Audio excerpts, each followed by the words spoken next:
Hi everyone, welcome back to my channel travel with Gauri. आज का video बेहद खास है। रीज़न इज़ दैट मैं आज आप लोग को एक ऐसी जगह के बारे में बताऊंगी जहां उगते हुए सूरज को तो सभी पूजते हैं, पर यहाँ के लोग ढलते हुए सूरज को भी पूजते हैं। यस फ्रेंड, ये है बिहार की धरती। यहाँ की दिवाली पे जितने पटाखे नहीं फूटते उससे ज़्यादा छठ पे फूटते हैं।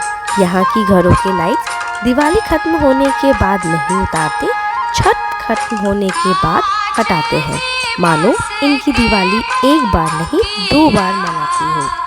रोड, छोटी गलियां, चौराहे सबको सजा देते हैं मानो किसी की शादी हो।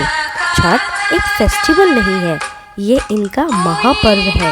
एक इमोशन है, एक उम्मीद है, एक एहसास है, एक माँ का अपने बच्चों के लिए प्यार है। बिहार अपने घर से दूर कमाने गए लोगों के मन की मुराद है कि कब छठ होगा और हम कब घर जाएंगे। किसी त्योहार में घर आए या ना आए हो, पर छठ में जाना तो मानो जैसे कि शरीर में प्राण डाल दिए गए हो। छठ पर सूर्य देव और छठी मैया को समर्पित होता है। इस दिन भक्त सूर्य देव की पूजा करके उनके आशीर्वाद से सुख, समृद्धि और संतान की लंबी उम्र की कामना करते हैं। ये mainly Bihar, Jharkhand, eastern UP में मनाया जाता है, पर अब लोग अक्रॉस कंट्री काफ़ी जगह सेलिब्रेट करने लगे हैं। दिवाली के छठे दिन कार्तिक के महीने में इसे मनाया जाता है। कुछ लोग चैत्र छठ भी मनाते हैं, जो कि चैत्र के महीने में मनता है। इस पर्व का महत्व है शक्ति, जीवन और स्वास्थ्य बनाए रखना। People fast to thank the sun for sustaining life on earth। और ये भी बिलीव है कि छठी मैया प्रोटेक्ट करती है बच्चों को, फैमिली को और सुख स्मृति प्रदान करती है। यहाँ किसी मूर्ति की पूजा नहीं होती, नेचर की पूजा होती है। 4 दिन का ये महापर्व होता है।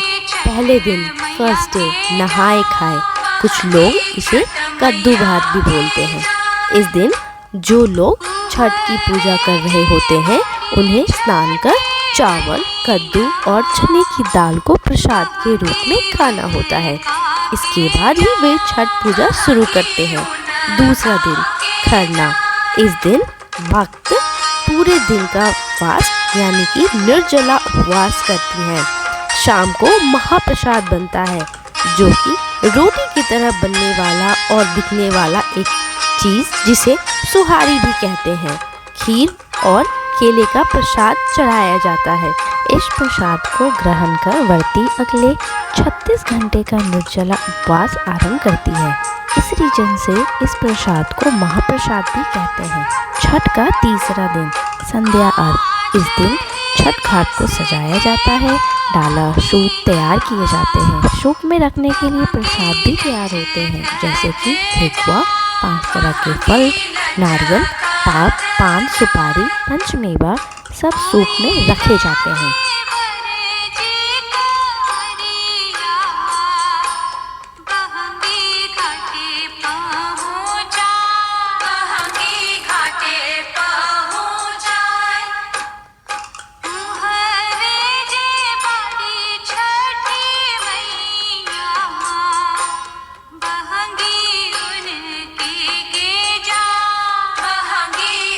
और फिर शाम होने पर इसे सर पर उठाकर घाट तक जाते हैं। फिर ढलते हुए सूरज को अर्घ देकर पूजा अर्चना करते हैं और फिर वापस लेकर घर लौट जाते हैं। डूबते सूरज को अर्घ देना सिखाता है कि जीवन में अंत भी नई शुरुआत लेकर आता है। छठ पूजा का आखिरी दिन उषा अर्घ, चौथा दिन पारण और भी कई नाम से लोग कहते हैं। इस दिन सूर्योदय होने से पहले घाट पहुँचना होता है।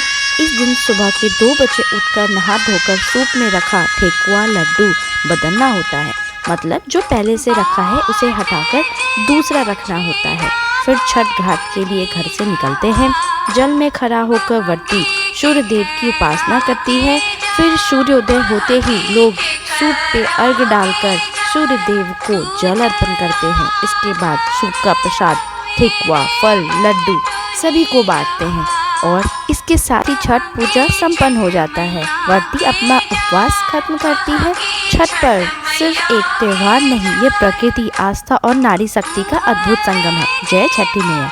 अगर अभी तक आपने मेरे चैनल को सब्सक्राइब नहीं किया है तो प्लीज सब्सक्राइब कर ले for more interesting videos and don't forget to hit the bell icon.